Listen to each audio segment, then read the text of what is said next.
제 운명이 뒤바린 건 아버지의 이 한마디 때문이었습니다. 오늘부터 네 난구는 저작거리까지 멋쓴 도식이다.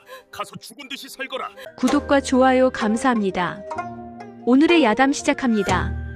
옛날 옛적 한양 땅 남산 밑자락에는 만석군의 재력과 대궐 같은 기와집을 자랑하는 사대부 명문가가 있었지요.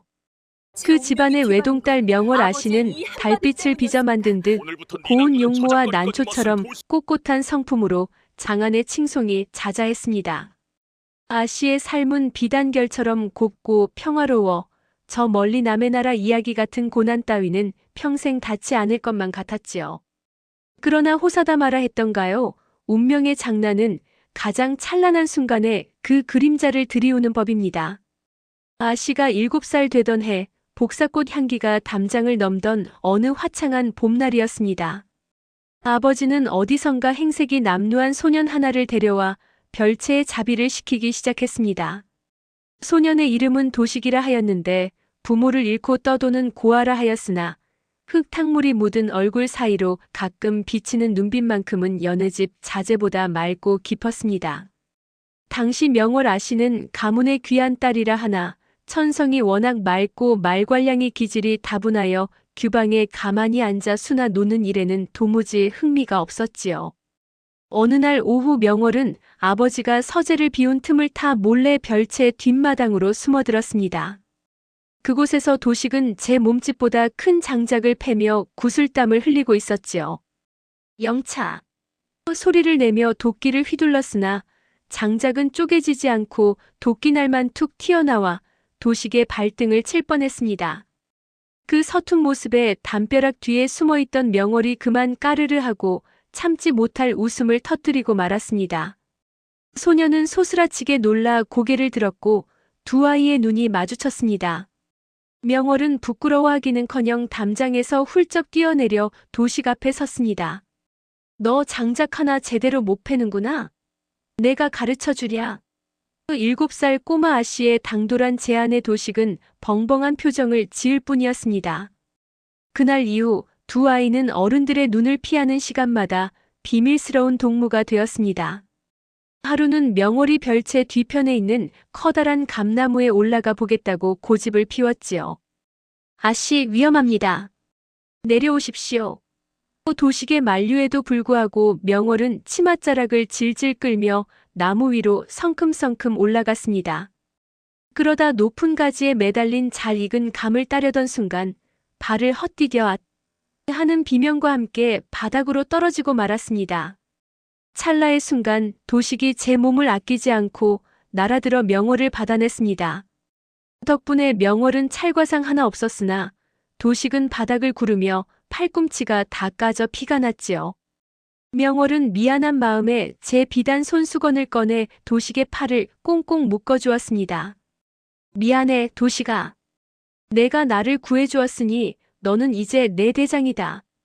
두 아이는 정자 밑에 나란히 앉아 개울물에 발을 담그며 소꿉장난 같은 약조도 나누었습니다. 명월은 풀꽃을 엮어 반지를 만들더니 도식의 손가락에 끼워주었지요. 도식아, 나중에 우리가 어른이 되면 너는 나를 지켜주는 늠름한 장군이 되고 나는 내 색시가 되면 어떻겠니? 7살 어린아이의 엉뚱한 고백이었지만 도식은 뺨을 붉히며 고개를 끄덕였습니다. 예, 아씨. 제가 꼭 그렇게 하겠습니다. 두 아이는 보름달이 뜨는 밤 깨진 사발 조각을 나누어 가지며 훗날 다시 만날 징표로 삼기로 했습니다.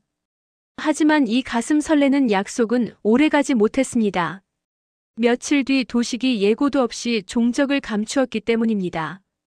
명월은 며칠을 울며 도식을 찾았으나 아버지는 그저 떠돌이 아이였을 뿐이다라며 일축했습니다. 그렇게 두 사람의 인연은 끊어진 채 세월만 무심히 흘러갔습니다. 10여 년의 세월이 흘러 명월은 장안에서 제일 가는 미색과 교양을 갖춘 처녀가 되었습니다. 한양의 내로라 하는 가문에서 청혼이 빗발치던 어느 날 집안에 청천벽력 같은 일이 벌어졌습니다. 아버지가 명월을 서재로 부르더니 차가운 안색으로 입을 열었습니다.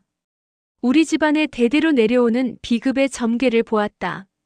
내 애군을 막기 위해서는 장터의 가장 비천한 거지 머슴에게 시집을 가야만 한다.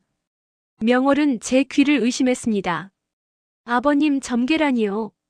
어찌 저를 그런 비천한 자에게 버리시나이까. 아씨는 방바닥을 치며 통곡하였으나 아버지는 요지부동이었습니다. 아버지는 딸과 도식의 어린 시절 일을 전혀 알지 못했습니다. 그저 가문을 덮친 정치적 위협 속에서 명월을 가장 확실히 숨길 수 있는 방법을 찾던 중 가장 낮은 곳에 머무는 사내를 택했을 뿐이었습니다. 아버지는 마을에서 구걸로 연명하며 머슴살이를 하는 이름 모를 사내를 신랑으로 점찍었고 혼례 준비를 서둘렀습니다. 명월은 죽고 싶은 심정으로 방 안에 틀어박혔고 가문의 영광을 위해 딸의 인생을 제물로 바치는 아버지를 원망하고 또 원망했습니다. 드디어 혼례의 날이 밝았습니다. 꽃가마 대신 초라한 보교가 마당에 놓였고 명월은 연지곤지 대신 통안의 눈물로 얼굴을 적셨지요. 아버님 정녕 저를 사지로 보내시는군요. 명월은 마지막 절을 올리며 아버지를 향해 서늘한 원망의 눈길을 보냈습니다. 신랑이 누구인지 그 이름이 무엇인지조차 듣지 못한 채 아씨는 눈을 질끈 감고 가마에 올랐습니다. 저작거리 사람들은 명문가 아씨가 거지에게 팔려간다며 수군거렸고 명월은 너울 속에서 혀를 깨물고 싶은 수치심을 견뎌야 했습니다. 혼례청에 도착하여 초례상 앞에 섰을 때 신랑은 해진 옷차림의 낡은 삿갓을 깊게 눌러쓰고 있었습니다. 명월은 제 앞에 선 사내의 초라한 행색에 고개를 떨구었습니다. 비참함이 목끝까지 차올라 차마 신랑의 얼굴을 마주할 용기조차 나지 않았던 것이지요. 그러나 술잔을 나누고 맞절을 하려던 순간 신랑이 삿갓 아래로 고개를 들며 명월과 눈을 맞추었습니다. 그 맑고 깊은 눈동자, 10여 년 전 별채 뒷마당에서 자신을 나무에서 받아내던 그 소년의 눈빛이었습니다. 비록 옷은 낡고 처지는 공궁해 보였으나 그 눈매만큼은 예전처럼 형형하게 빛나고 있었습니다. 아씨, 참으로 오랜만입니다. 사내가 나지막이 읊조린 그 목소리에 명월은 숨이 멎는 듯 했습니다. 그 신랑은 다른 누구도 아닌 7살 명월이 풀꽃 반지를 끼워주며 내 대장이라 불렀던 바로 그 도식이었습니다. 죽음보다 싫었던 혼례날 명월은 뜻밖의 안도감과 벅차오르는 기쁨에 왈칵 눈물을 쏟고 말았습니다. 아버지가 점찍은 비천한 거지가 사실은 자신이 평생 그리워하던 단 하나의 정인이었다는 사실을 그제야 명월은 안도했습니다. 그렇지만 아버지의 의도는 여전히 의구심으로 남아 있었습니다. 초례청에서의 꿈같은 재회도 잠시 명월 아씨가 마주한 현실은 차갑고도 혹독했습니다. 도식이 안내한 신혼집은 한양 도성 변두리에 다 쓰러져가는 초가집이었지요. 흙벽은 군데군데 갈라져 찬바람이 비집고 들어왔고 집 지붕은 사가 내려앉아 비라도 오면 대야를 받쳐야 할 처지였습니다.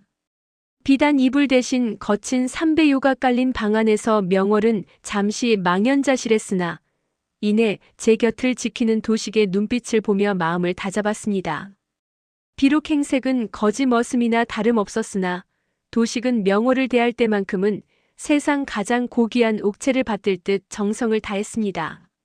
도식은 혼례 첫날부터 명월의 손에 물 한 방울 묻히지 않겠노라 맹세했습니다. 새벽 달기 울기도 전에 일어나 우물물 길어다 솥을 씻고 산바람 맞으며 패온 장작으로 아궁이에 불을 지폈지요. 명월이 눈을 뜨면 방 안은 이미 훈훈한 온기로 가득했고 머리맡에는 도식이 정갈하게 차려온 소박한 밥상이 놓여 있었습니다. 비록 쌀보다 보리가 많은 거친 밥이었으나 도식은 그 위에 자신이 장터에서 꾸준히 일을 하며 겨우 구해온 귀한 달걀 하나를 붙여 얹어주곤 했습니다. 아씨, 이런 초라한 음식을 대접해 송구합니다. 부디 기운을 차리십시오. 도식의 말에 명월은 목이 메어 밥을 넘기지 못했습니다. 명월 또한 가만히 앉아 대접만 받는 처지가 아니었습니다. 평생 반을 한번 제대로 쥐어본 적 없던 아씨였으나 도식의 갈라진 손등과 해진 버선을 볼 때마다 가슴이 미어지는 아픔을 느꼈지요. 명월은 도식이 일하러 나간 사이 마을 안악들을 찾아가 삭바느질 거리를 얻어왔습니다.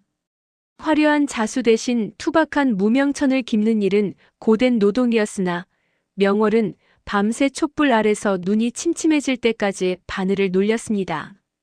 도식에게는 그저 잠을 청한다 거짓을 고하고 이불 밑에 숨겨둔 삭바느질로 푼 돈을 모아 도식의 저녁상에 고기 반찬 한 점이라도 더 올리려 애를 썼습니다. 우리 낭구님, 밖에서 얼마나 고생이 심하실까? 명월은 저린 손가락에 입김을 불며 남편을 향한 애틋한 정을 키워갔습니다. 마을 사람들은 여전히 이 기묘한 부부를 비웃었습니다. 쯧쯧, 저 몰락한 양반집 아시 좀 보게. 거지한테 시집 가더니 이제는 아예 삭바느질 쟁이가 다 됐구먼. 하지만 명월은 그런 수군거림에도 고개를 숙이지 않았습니다. 오히려 도식이 돌아오면 가장 밝은 미소로 그를 맞이했지요. 도식은 명월의 거칠어진 손끝을 보며 눈시울을 붉히기도 했습니다. 그는 명월이 삭바느질을 하는 것을 눈치챘음에도 아내의 자존심을 지켜주기 위해 모른 척하며 그저 밤마다 아내의 언 손을 제 품에 넣어 녹여주었습니다. 아씨, 제가 더 많이 벌어오겠습니다. 조금만 더 기다려주십시오. 그런데 명월에게는 한 가지 의구심이 생기기 시작했습니다. 도식은 분명 낮에는 시장통에서 짐을 나르거나 관가의 꾸준히를 도맡는 머슴으로 살았으나 밤이 깊어지면 가끔 검은 옷으로 갈아입고 그림자처럼 사라지곤 했기 때문입니다. 처음에는 그저 밤일을 나가는가 생각했으나 도식이 돌아온 날이면 마을 건너 탐관 오리박 주부의 창고가 털렸다거나 백성들의 문 앞에 쌀가마니가 놓여있다는 소문이 파다하게 퍼졌지요. 명월은 문득 도식이 그저 평범한 거지머슴이 아님을 직감했습니다. 10여 년 전 별채 마당에서 자신을 나무 아래서 받아내던 그 날렵함이 도식의 몸집마다 배어 있었기 때문입니다. 명월의 아버지는 두 사람의 소식을 멀리서 전해 듣고 있었습니다. 아버지는 겉으로는 명월을 내친 것처럼 행동했으나 사실은 도식을 통해 은밀한 계획을 세우고 있었지요. 아버지는 정적들의 눈을 피해 도식이 속한 의적단에 정기적으로 군자금을 전달했습니다. 뇌물과 횡령으로 점철된 저작거리에 돈을 거두어 도식과 같은 용맹한 자들이 백성의 방패가 될 수 있도록 뒤를 받쳐준 것이었습니다. 도식아, 지금은 어둠 속에서 칼을 갈아라. 내 딸 명월이와 이 나라 백성을 구할 날이 머지 않았다. 아버지는 낡은 서재에서 홀로 술잔을 기울이며 도식의 밤길을 축복했습니다. 세월이 흘러 어느덧 명월의 배가 불러오기 시작했습니다. 시련 속에서도 새 생명이 찾아온 것이지요. 도식은 기쁨에 겨워 밤마다 명월의 배에 귀를 대고 장차 태어날 아이의 심장 소리를 들었습니다. 아씨, 이 아이는 절대로 우리처럼 어둠 속에서 살게 하지 않겠습니다. 꽃길만 걷게 할 것입니다. 도식의 맹세는 밤하늘의 별빛보다 찬란했습니다. 하지만 기쁨도 잠시, 나라에는 대흉년이 닥치고 탐관 오리들의 수탈은 극에 달했습니다. 굶주린 백성들이 길가에 쓰러져 나가자 도식은 결단을 내려야 했습니다. 어느 추운 겨울밤 도식은 명월의 손을 잡고 작별을 고했습니다. 잠시 다녀올 곳이 있습니다. 부디 몸조리 잘하고 계십시오. 명월은 남편의 옷소매를 잡으며 눈물을 글썽였습니다. 낭구님, 그것이 무엇이든 위험한 일은 마옵소서. 저는 낭구님만 계시면 보리밥물만 마셔도 행복합니다. 도식은 명월의 이마에 입을 맞추고 어둠 속으로 몸을 던졌습니다. 그날 밤 한양 근처 가장 악명 높았던 탐관 오리의 창고가 열렸고 산더미처럼 쌓여있던 곡식이 백성들에게 돌아갔습니다. 하지만 꼬리가 길면 밟히는 법이라 했습니다. 관군들이 의적 흑성의 뒤를 쫓기 시작했고 수사망은 점차 도식과 명월이 사는 초라한 초가집을 향해 좁혀져 왔습니다. 명월의 아버지는 가문에 남은 가산을 털어 관군 우두머리들에게 뇌물을 뿌리며 시간을 벌었습니다. 거기에는 미친 거지 부부가 살 뿐이니 공연한 수고를 하지 말게.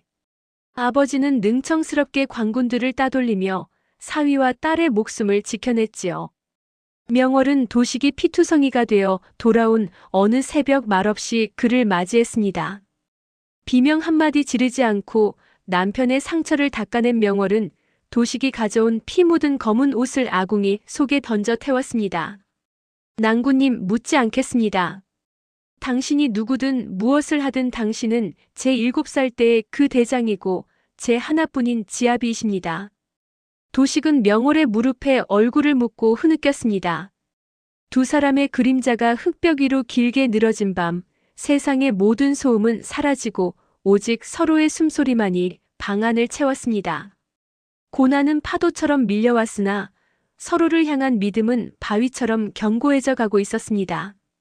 세상 사람들은 그저 도식을 정처 없이 떠도는 거짓머슴이라 비웃었으나 그의 몸 안에는 범상치 않은 충신의 피가 흐르고 있었습니다.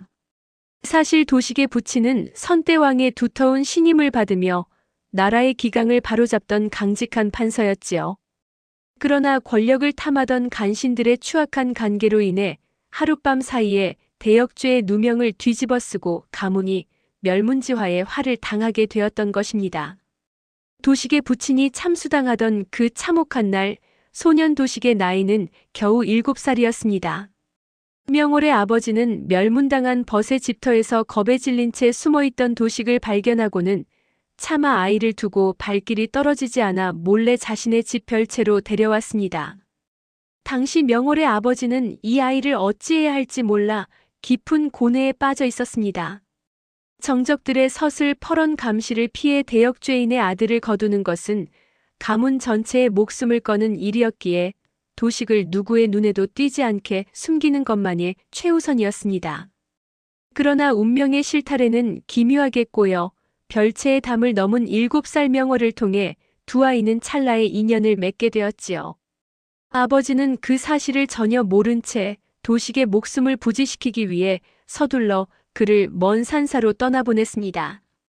훗날 도식이 장터에서 거짓머슴 행세를 하며 스스로를 낮춘 것은 모두 살아남으려면 내 자신을 완전히 지워야 한다라며 일러준 아비벗의 뼈아픈 가르침 덕분이었습니다.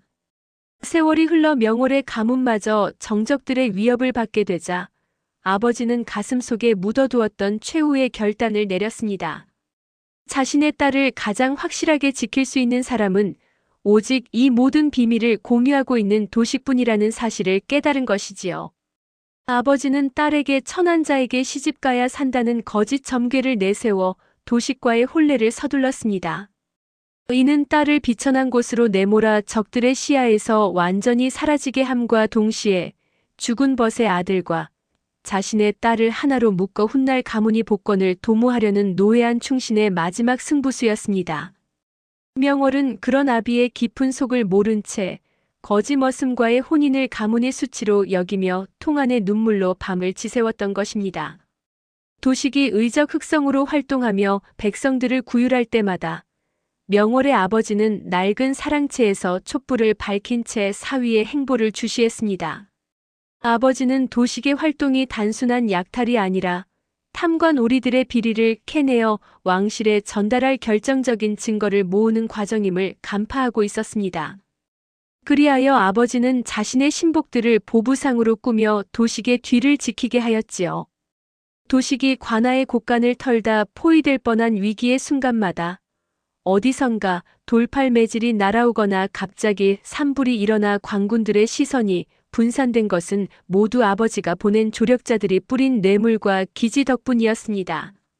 관군 우두머리들에게 막대한 재물을 건네며 그곳엔 제정신이 아닌 거지 부부가 살 뿐이니 수색할 가치조차 없다고 기만하여 사위의 은신처를 지켜온 것도 바로 아버지의 몫이었습니다. 그러던 어느 날 간신들이 마침내 도식의 정체와 그 배후를 눈치채고 자객들을 급파하기 시작했습니다. 명월의 아버지는 사태가 급박함을 직감하고 충직한 노복을 초가집으로 보냈습니다. 만삭의 몸으로 거동이 힘든 딸을 위해 아버지는 미리 숲을 속에 수레를 숨겨두고 하인들을 시켜 그녀를 은밀하고도 안전하게 피신시키도록 조치했습니다.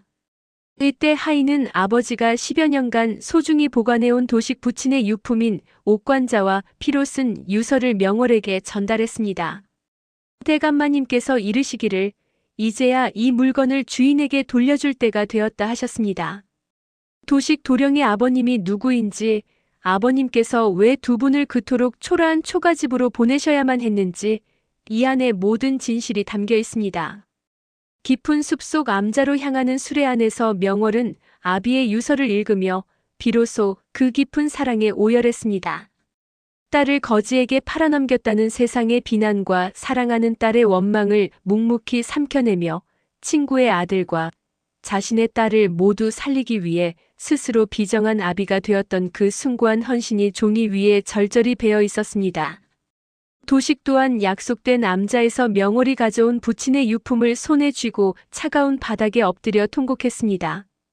자신이 왜 비천한 거지로 살아야 했는지, 왜 장인어른이 그토록 냉정하면서도 보이지 않는 곳에서 자신을 지켜왔는지 비로소 모든 의문이 풀린 것이지요. 그날 밤 도식은 부친의 옥관자를 가슴에 품고 밀려오는 적들을 향해 마지막 검을 뽑아 들었습니다. 명월의 아버지는 도식이 모아온 비리 장부들을 자신의 목숨과 맞바꿀 각오로 임금에게 직접 전달했습니다. 전하, 이 장부들을 보시옵소서. 이들은 역적이 아니라 전하를 지키려다 쓰러져간 충신들의 마지막 핏줄입니다. 아버지는 대궐 마당에 석고대죄하며 사위의 무고함을 외쳤습니다. 암자 주위를 에워싼 자객들을 도식이 필사적으로 막아내는 사이 방 안에서는 명월의 고통스러운 산통이 시작되었습니다. 시련과 희망이 소용돌이치는 그 밤, 핏줄에 새겨진 오랜 비극은 아비의 헌신과 자식들의 인내를 밑거름 삼아 마침내 새로운 역사의 서막을 열 준비를 마쳤습니다. 암자의 밤은 깊고 험난했으나 새벽녘 산등성이를 타고 넘어온 서광은 승전보보다 감격스러운 소식이었습니다. 도식의 장인어른이 자신의 목숨을 담보로 올린 석고대죄와 도식이 피로 써내려간 비리 장부들이 마침내 임금의 마음을 움직인 것이지요. 도성과 팔도를 떠들썩하게 했던 의적 흑성의 정체가 사실은 멸문지와의 화를 입은 충신 판서의 외아들이었다는 사실이 밝혀지자 조정은 커다란 충격에 휩싸였습니다. 임금은 즉시 간신들을 척결하고 도식의 가문을 복권하라는 엄명을 내렸습니다. 암자를 에워싸고 자객들과 사투를 벌이던 도식의 귀에 광군의 말발굽 소리가 아닌 임금의 직인이 찍힌 교지를 든 전령의 외침이 들려왔을 때 그는 비로소 피 묻은 검을 내려놓고 무릎을 꿇었습니다. 그 시각 암자 안에서는 새 생명의 우렁찬 울음소리가 정막을 깼습니다. 고난의 한복판에서 태어난 아이는 마치 새로운 세상을 알리는 전령과도 같았지요. 도식은 거친 숨을 몰아쉬며 피냄새를 지우기 위해 계곡물에 서둘러 손을 씻고 방 안으로 들어갔습니다. 땀에 젖어 기진맥진한 명월이 갓 태어난 아이를 품에 안고 달빛보다 환하게 웃고 있었지요. 도식은 명월의 곁으로 다가가 떨리는 손으로 그녀의 젖은 앞머리를 쓸어 넘겨주었습니다. 아씨, 고생 많으셨습니다. 이 못난 지아비 때문에 이 험한 산중에서 홀로 얼마나 무서우셨습니까? 도식의 목소리는 물기 어린 진심으로 가득했습니다. 명월은 도식의 손을 잡아 제 뺨에 갖다 대며 나지막이 속삭였지요. 아니요, 낭군님. 밖에서 홀로 수십 명을 막아내신 당신의 숨소리가 문 너머로 들려올 때마다 저는 하나도 무섭지 않았습니다. 당신은 언제나 저를 지켜주는 나의 대장이 아니셨습니까? 두 사람은 서로의 눈을 바라보며 참아왔던 뜨거운 눈물을 쏟았습니다. 거지 머슴으로 살며 멸시받던 세월도 밤마다 목숨을 걸고 담을 넘던 두려움도 서로의 체온 속에 눈 녹듯 사라졌습니다. 도식은 명월의 이마에 입을 맞추며 맹세했습니다. 이제 다시는 당신을 추운 초가집에 두지 않겠습니다. 당신이 흘린 눈물만큼, 아니 그보다 더 큰 행복으로 당신의 앞날을 채우겠습니다. 며칠 후 한양 도성에는 기이하고도 감동적인 광경이 펼쳐졌습니다. 누더기를 벗고 정갈한 도포 차림을 한 도식과 비단 옷을 다시 입은 명월 아씨가 화려한 수레를 타고 당당히 입성한 것이지요. 길가에 모여든 백성들은 거지 남편이 정승 아들이었다니. 아씨의 지극한 정성이 하늘을 감동시켰구먼. 이라며 환호성을 질렀습니다. 명월은 자신을 비웃던 이들의 시선을 뒤로하고 오직 곁에서 자신의 손을 꼭 잡고 있는 도식만을 바라보았습니다. 도식은 군중 속에서도 명월에게만 들릴 듯 낮은 목소리로 속삭였습니다. 아씨, 사람들이 저를 우러러보지만 제 눈에는 오직 당신만 보입니다. 비단 옷보다 삭바느질하던 당신의 투박한 손이 제게는 세상에서 가장 아름다운 보석이었습니다. 명월은 부끄러운 듯 고개를 숙이며 대답했습니다. 당신의 아내가 된 것이 제 평생 가장 큰 자랑입니다. 정승의 자리가 아니라 당신의 마음자리가 제게는 가장 높은 곳입니다. 두 사람이 가장 먼저 향한 곳은 명월의 친정이었습니다.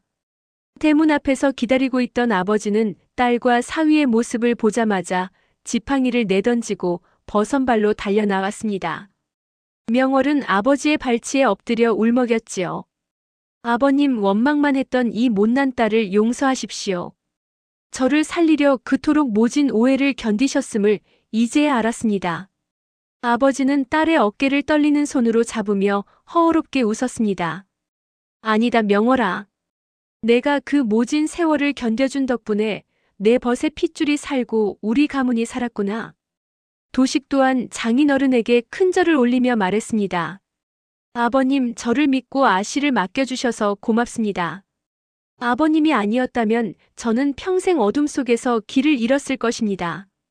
아버지는 사위의 손을 꽉 잡으며 죽은 벗의 얼굴을 떠올렸고 그날 밤 3대는 보름달 아래 앉아 밤새도록 술잔을 기울였습니다. 임금은 도식에게 부친의 관직보다 더 높은 중책을 맡기며 나라의 기강을 바로잡게 했습니다. 도식은 권세를 얻은 뒤에도 초심을 잃지 않았습니다. 그는 명월과 함께 살던 그 초라한 초가집을 허물지 않고 보존하며 해마다 그곳을 찾아 명월과 단둘이 오붓한 시간을 보냈지요. 어느 달 밝은 밤 도식은 초가집 툇마루에 앉아 명월을 무릎에 눕히고 머리카락을 만지며 말했습니다. 아씨, 기억나십니까? 보리밥 한 그릇에 달걀 하나 올려드리며 제가 왕비처럼 모시겠다 약조했던 날 말입니다. 명월은 배시시 웃으며 그의 품으로 파고들었습니다.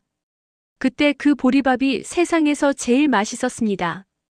낭군님이 지펴주신 아궁이의 온기가 가끔은 그립기도 하답니다. 도식은 명월의 어깨를 감싸 안으며 달콤하게 속삭였습니다.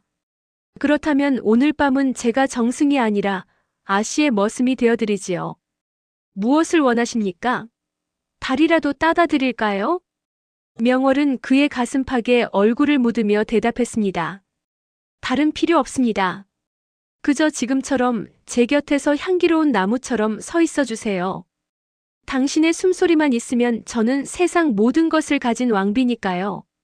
세월이 흘러 백발이 성성해진 도식과 명월은 다시 그 옛날 별채 마당에 앉았습니다. 도식은 품 안에서 빛바랜 비단 손수건과 10여 년 전 어린 명월이 건넸던 옥나비 놀이개 조각을 꺼냈습니다. 이 조각들이 합쳐지기까지 참으로 긴 시간이 걸렸습니다. 하지만 아씨, 저는 단 한순간도 당신을 잊은 적이 없습니다. 7살 그날 저를 나무 아래서 받아주셨을 때부터 제 심장은 이미 당신의 것이었습니다. 명월은 남편의 주름진 손 위에 자신의 손을 겹쳤습니다. 당신은 저를 거지 아내라 부르던 세상에서 저를 진정한 왕비로 만들어준 유일한 사내였습니다. 다음 생에도 저는 기꺼이 거지 머슴에게 시집가는 아씨가 되겠습니다. 두 사람의 사랑은 야담이 되어 대대손손 전해졌습니다. 신분과 가문을 초월하여 서로의 상처를 보듬고 아비의 지극한 희생으로 맺어진 인연. 보름달이 뜨는 밤이면 지금도 남산 밑자락 어디선가 도식과 명월의 행복한 웃음소리가 들려오는 듯합니다. 가장 낮은 곳에서 시작된 사랑이 가장 높은 곳에서 만개한 이 이야기는 진실한 사랑은 그 어떤 풍파도 뚫고 끝내 환한 빛을 발한다는 영원한 교훈을 남기며 대단원의 막을 내립니다. 끝까지 시청해 주셔서 감사합니다. 구독과 좋아요는 영상 제작에 많은 힘이 됩니다. 더 재미있는 영상으로 찾아뵙겠습니다. 감사합니다.